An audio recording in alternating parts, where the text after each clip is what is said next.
Start करते हैं आज का लेक्चर।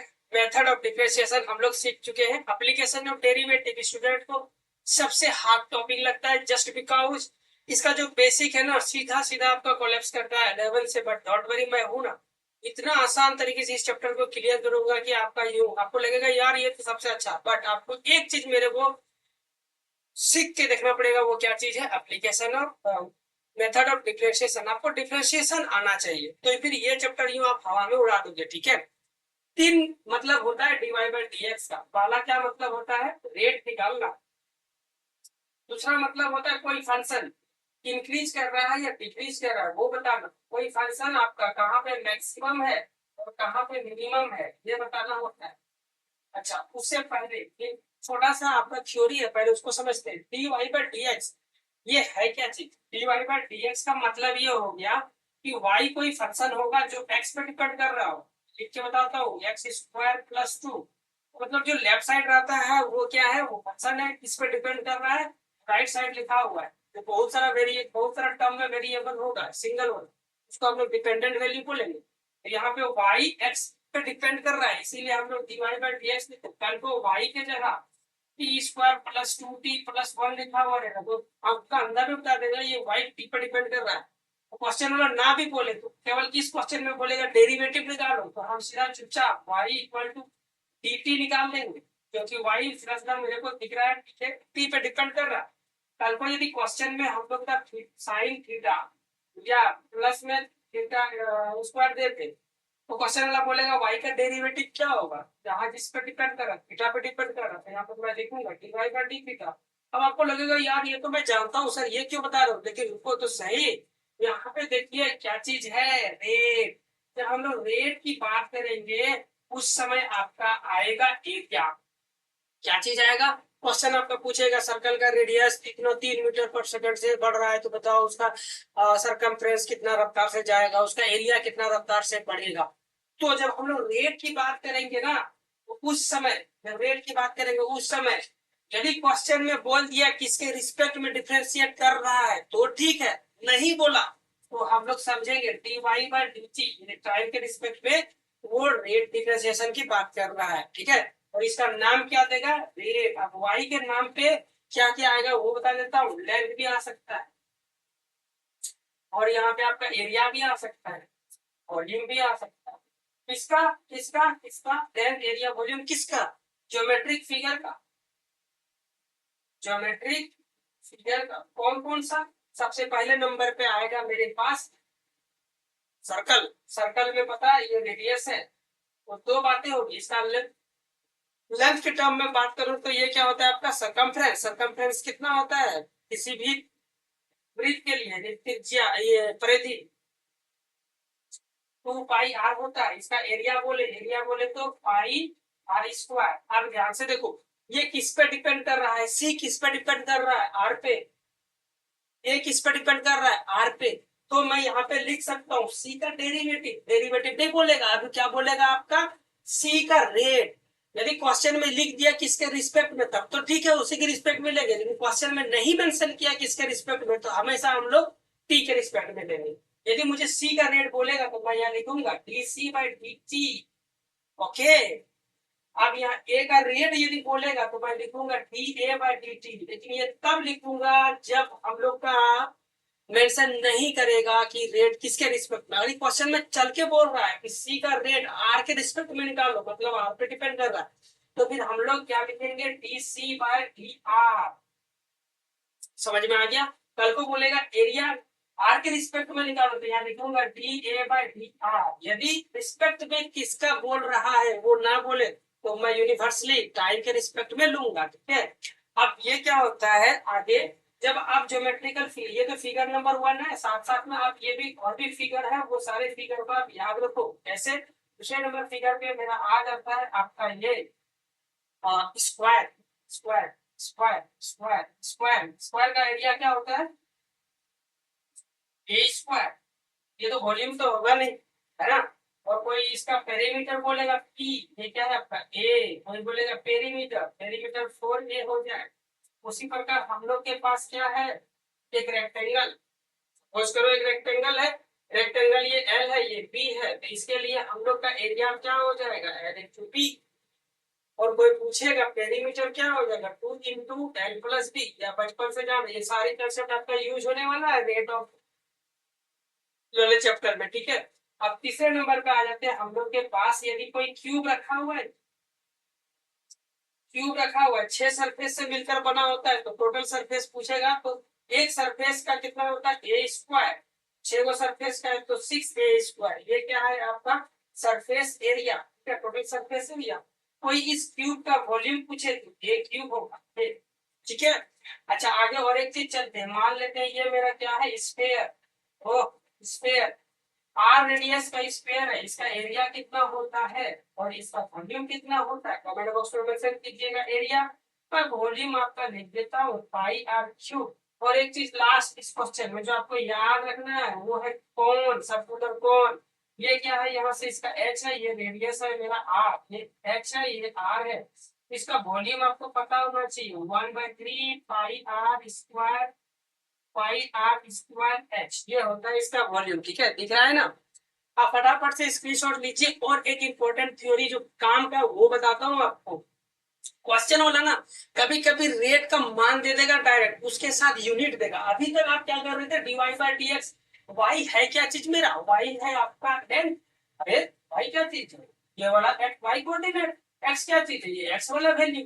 तो एक्स जो मतलब कोऑर्डिनेट, एक्स एक्सिस में क्या लेंथ करते हैं, लेंथ एल, इसमें क्या करते हैं लेंथ, ये भी लेंथ मेजर करते हैं। अच्छा तो y को लेंथ में लिखना चाहेंगे यूनिट के टर्म में, तो ऊपर भी मीटर आएगा नीचे भी मीटर आएगा, ये कट गया।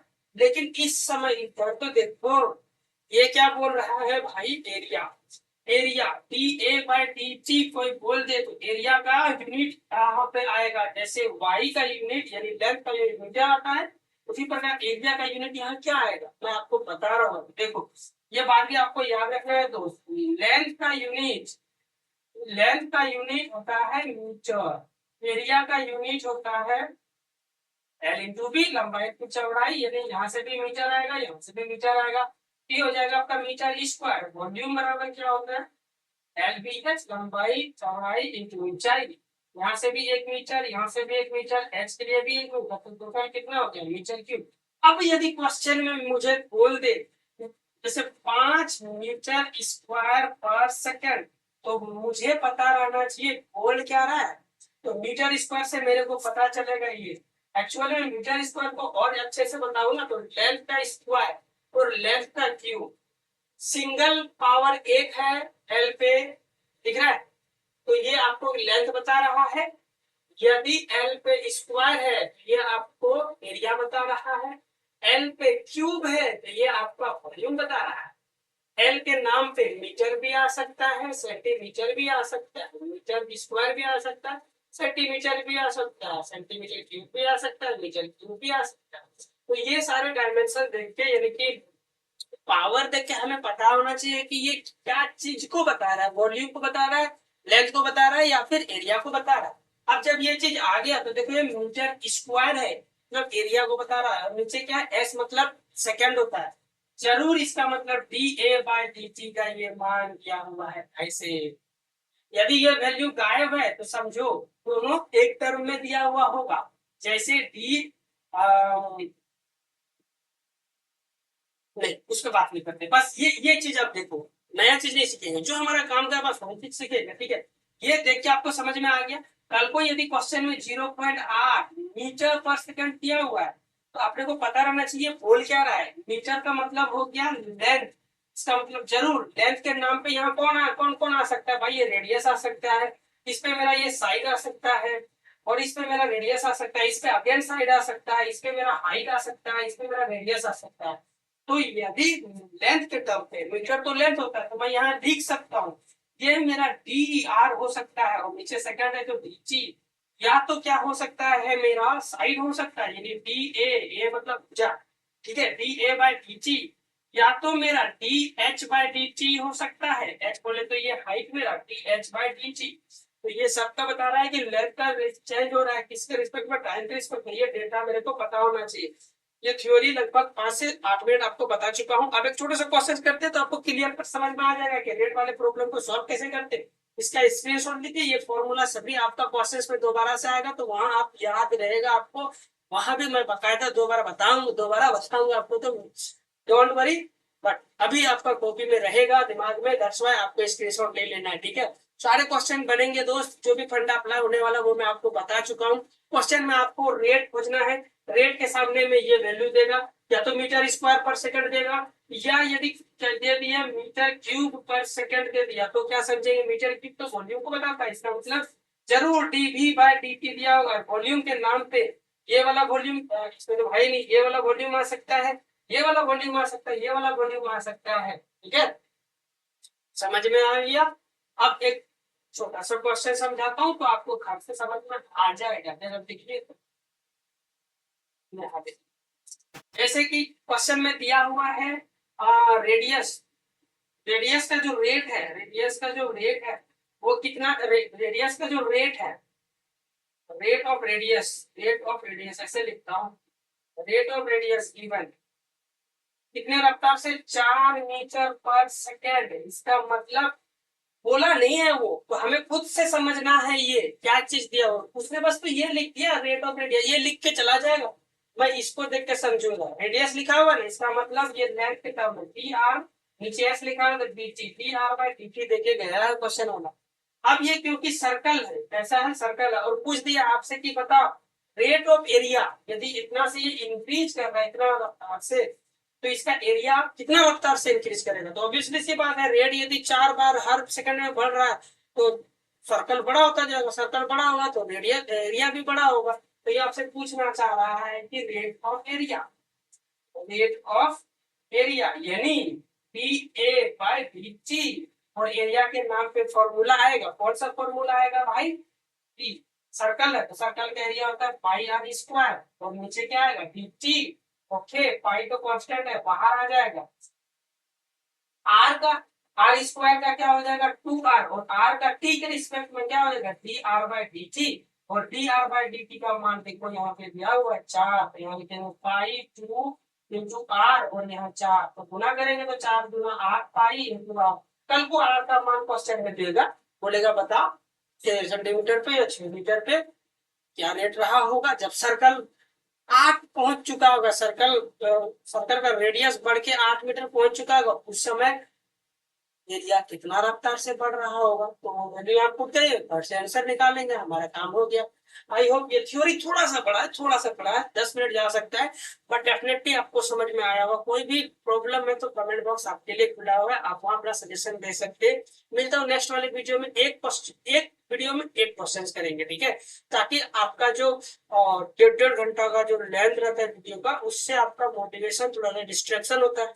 अब ये 1 मिनट का वीडियो, एक क्वेश्चन एक वीडियो पे लाऊंगा तो क्या रहेगा, दिमाग में ये चीज बैठा हुआ रहेगा, अच्छा 15 क्वेश्चन इतने नंबर वीडियो पे जाना है, आपको टेंशन नहीं रहेगा। थंबनेल में ऑटोमेटिकली वीडियो नंबर लिखा हुआ रहेगा, साथ में क्वेश्चन नंबर भी और चैप्टर नंबर भी, सारी बातें लिखी हुई है। प्लेलिस्ट में जाओगे, एक्सरसाइज देखोगे, क्वेश्चन नंबर इतना, उसे देख लेना खट से, ठीक है। चलिए स्क्रीनशॉट लीजिए और सेशन को हम लोग यहीं पे समाप्त करते हैं। Thank you so much.